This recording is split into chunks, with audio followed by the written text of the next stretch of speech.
Key, should the Steelers go after Shedeur instead of Rodgers? No, not instead of. They should put them together.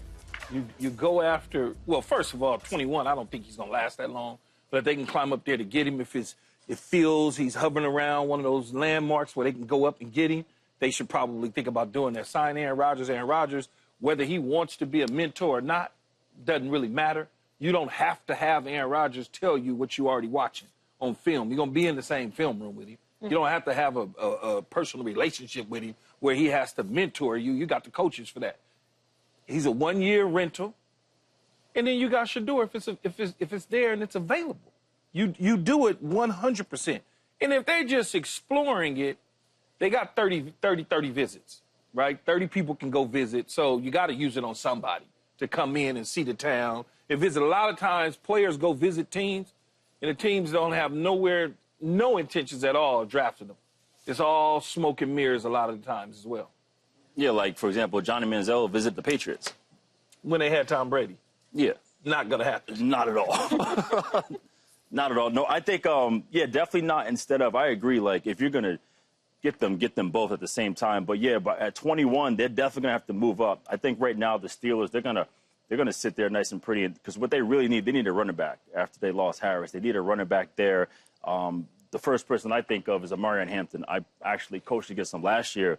And just his production and what he is, he's kind of like that DeMarco Murray, Matt Forte, Arian Foster type of deal. But, yeah, if there's movement that they like early on, I think they should go up and get him. I mean, this is a situation where, like Mike Tomlin, he has to find a way to get a quarterback. As you mentioned, having them both, it's going to be very similar. When I was in Green Bay, you know, Favre was on his last leg, and we had Aaron behind him. Favre didn't really sit there and really mentor and teach him. So, but Aaron sat there and got to learn and watch a lot of things. Yeah, you get caught. That's what the coaches are there for. I love talking. You know what? I love talking Steelers when Joy's up here because she just looks so uncomfortable talking about her Steelers and Aaron Rodgers at the same time. A lot of decisions going on. Hey, you know that feeling like the Steelers in the position, like, you know, you're in a candy store and only candy left is that black licorice. That's what, that's what it feels like. That's what it feels like. That's what it feels like. That's the position that the Steelers is in. It's like, wait, you call A-Rob black licorice? Man, no. Not even a red vine? No, red vine is legit. Tough. That's legit. The black licorice you don't want at all is what Paul's saying. Like, that's grandma candy, man. Like, man, what do they do? I mean, can we get a word that's original? Talking about them moving, trying to get. It's like they desperate now. It's like, what do? They're gonna have to. If things don't fall in place like they wanted, having Rodgers or even getting Shedeur, they're gonna have to redirect what their goals really are. You know, is it to make the playoffs again? Because you just signed DK with the intent on, like, hey, if we get a solid quarterback or re-sign, you know, Wilson or get Rodgers, we can possibly be in the Super Bowl. He said they made him feel comfortable they're going to get somebody. That's what DK said. But I would think that, because why would he sign They did get somebody. Mason Rudolph.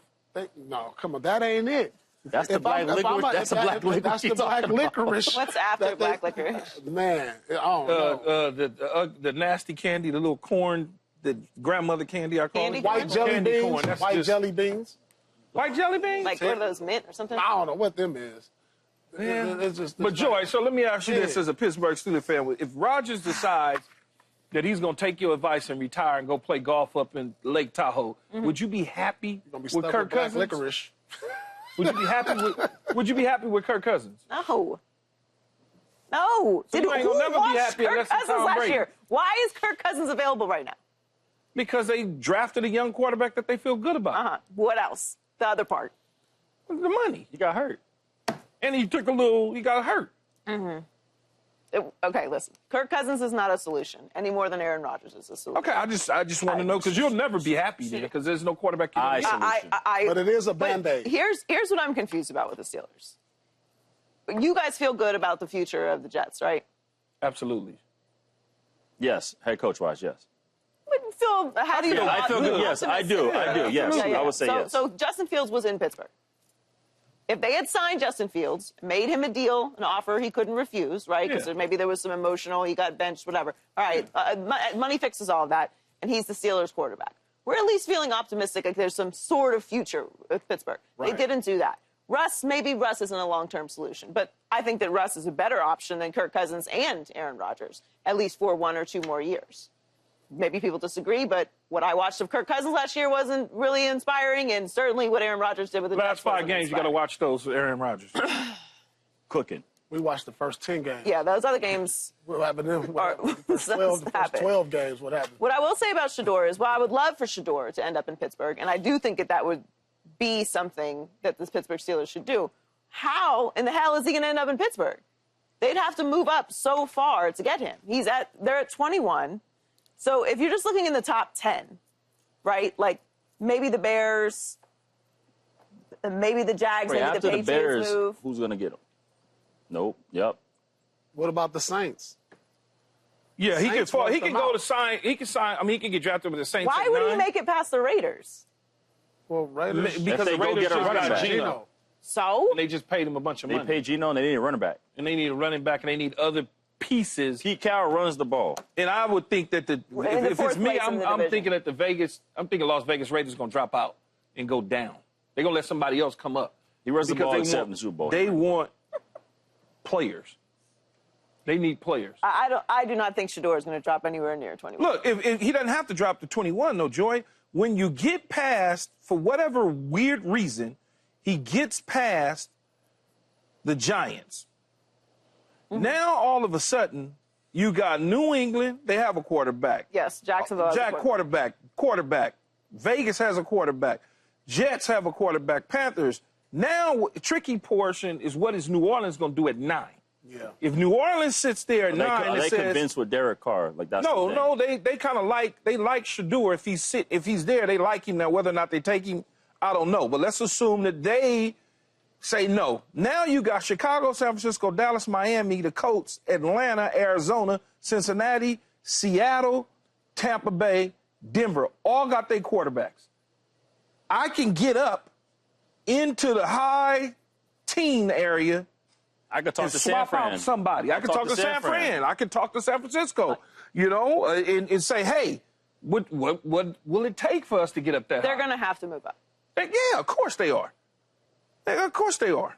Because if they don't and he drops, somebody else could jump them and move into a spot with one of those teams that already got a quarterback. Right. Well, since Geno Smith is clearly going to be the quarterback and the Raiders won't take him, let's talk about that. Pete Carroll, fight on, and the Raiders, Geno signed a 2-year, $75 million extension after being traded to Las Vegas.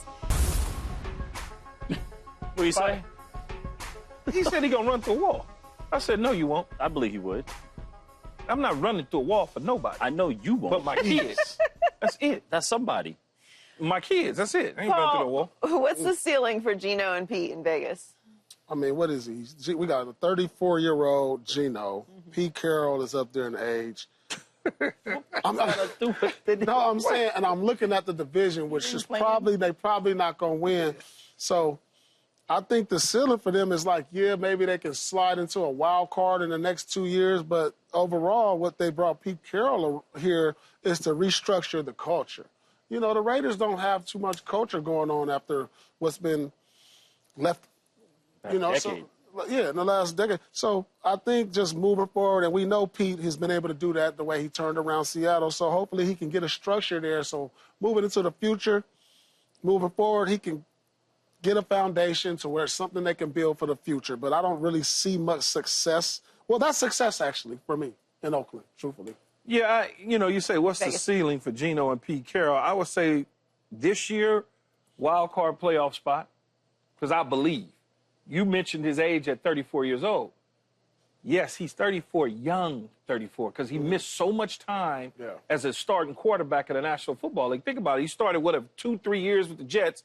Outside of that, his next starting opportunity came in Seattle. So his body, he just been kind of, I don't know, man, he's 9 years off.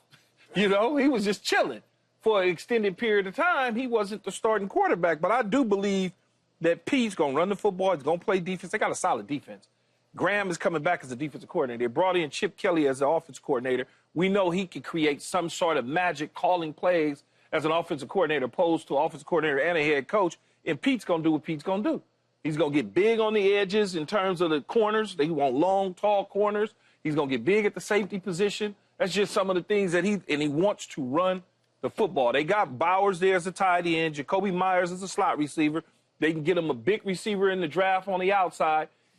I got him. I understand the division and the conference and all that, but I got him knocking on the door of that wild card. Yeah, just based on what he has done in Seattle, or anywhere he's gone, in terms of restructuring the culture, like out the gate, I would say just based on right now, like the ceiling is like, I'm going to say 9 wins. I think just when he comes in there, again, we talked about resetting the culture, going back to Seattle, his first year there with John Snyder, he had over 280 transactions in the first year alone.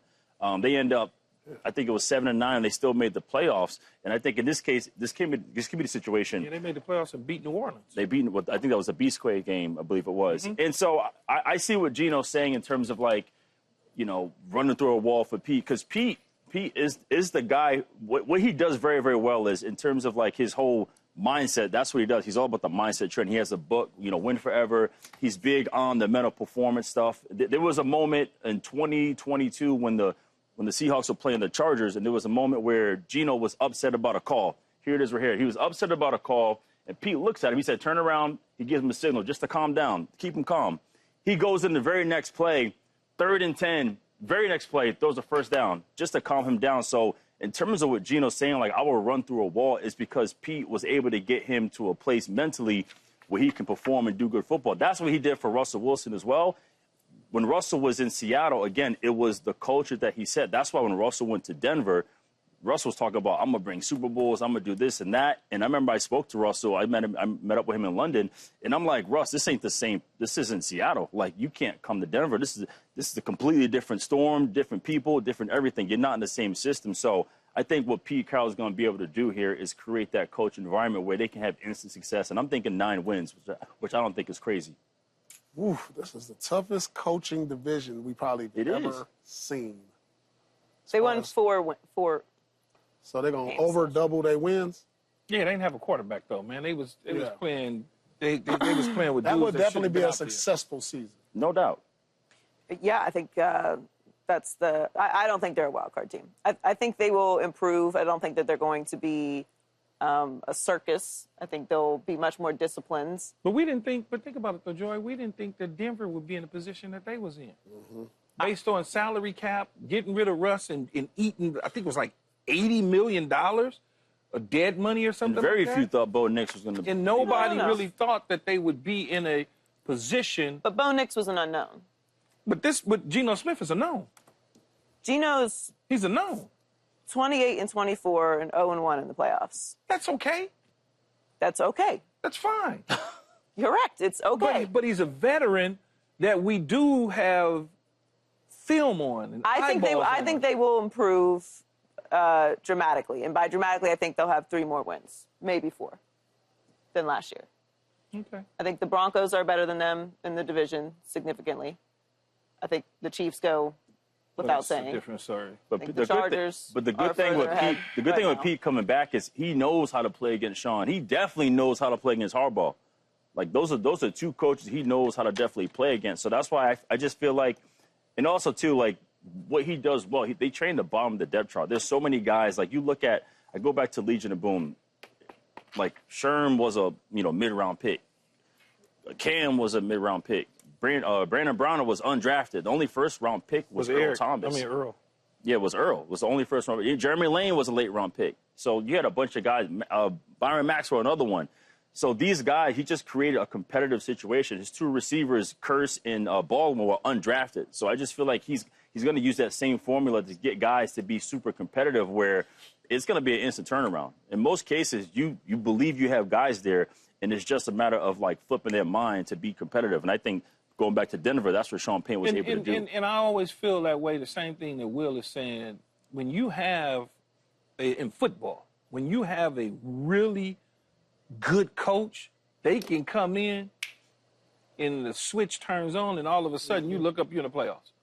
And people in the year before, you could be dog, you know what. And then all of a sudden, that coach, that Super Bowl winning coach comes in And I mean, crazy boom. things happen every year. There's going to be some injuries to some team that we assume is a playoff team that's going to keep them out. Some team's going to fall apart that we thought was trending up. I mean, it happens every single year. There are new wild card teams every single year. It's not unheard of that someone that we think right now is a lock to be a contender ends up falling off for whatever reason. I mean, you can look at Dallas last year. I mean, we don't know that Dallas is a Super Bowl contender, obviously, but we certainly didn't expect them to have the season that they had last year with all the talent that they had the year before. So things happen quickly in the NFL. I just think this is a really tough division with what looks like right now is the worst roster in the division.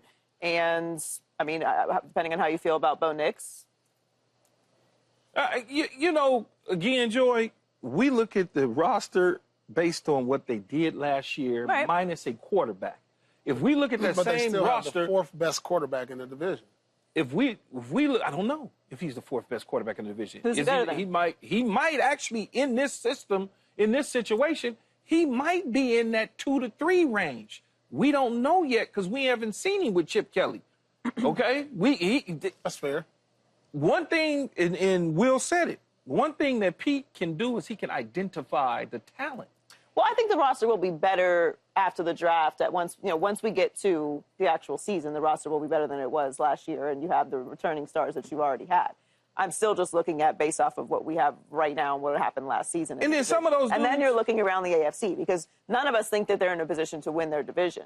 So you're looking at best, you're looking at best a wild card spot, and then you look around the AFC at the AFC North and some of the other teams that are going to develop and get better as the season goes on.